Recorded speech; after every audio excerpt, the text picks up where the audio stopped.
This is Children's Book Week, a celebration of books for young people and the joy of reading. Studies show the benefits of reading everything from learning about the world to gaining confidence, even improving social relationships. And we have a friend here. We're going to talk about it in just a minute, the Book Week. But we were talking, and most readers, they have a favorite book when they were young. So I couldn't decide. I have three. I have The Very Hungry Caterpillar, Rainbow Fish, and Where the Wild Things Are. And now my favorite thing is to gift these to all of my friends who are now having Those are children. excellent choices. They're such good books. I still like to kind of read through those. My kids love this one. Don't Let the Pigeon Drive the Bus.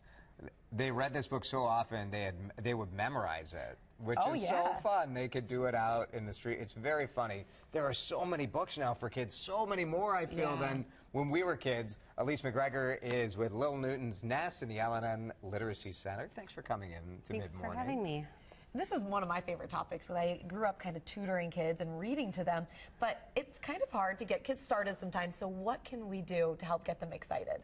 You know, it begins with babies, and at Little Newton's Nest, we believe that from 0 to 6 is so crucial for their development, and parents need to read to their children, and it shows that babies that are read to frequently when they're little have a higher vocabulary by age 2, and it's very important to start that in a bedtime routine and just have it normal for children to go to bed reading stories. It is funny. I have now 9- and 7-year-old boys, and we read to them as babies, and I have no doubt that their language is more developed because they were just hearing words all the time from reading. Yes, and I brought a few of our favorites, and I also have about 100 titles on our website, lnliteracy.com.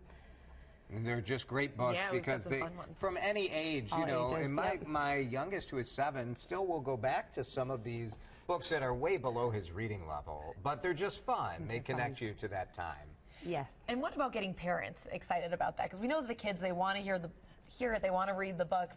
But parents, sometimes we have to take that extra step and really jump into it. So we have a few different creations that we do at Little Newton's Nest that parents can do at home, and one is creating a listening library, and the books on tape are great for kids. It's a difference in how someone speaks. They hear different emotions, and so they really like the books on tape.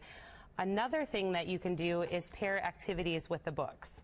So our kids made the Hungry Caterpillar face while they're learning about the Hungry Caterpillar My favorite book. You brought it. Yeah, and so that's just a fun way to incorporate activities with reading. Another thing parents can do at home is just get out some Legos and have them start making letters. And Who doesn't love Legos? Do words. They can make different letter shapes. It's really great.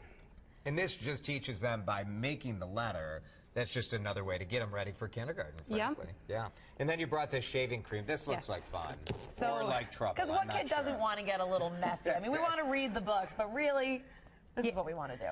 So you can do it in a Tupperware container. You could do it with sand or salt, but shaving cream is the most fun. You can put it on the table. And then they just can make different letter shapes.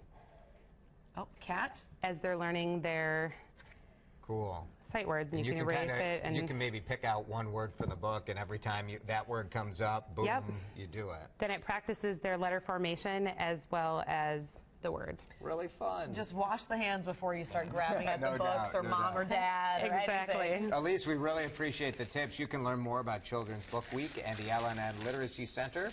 We have all sorts of information and resources at WCCO.com/links.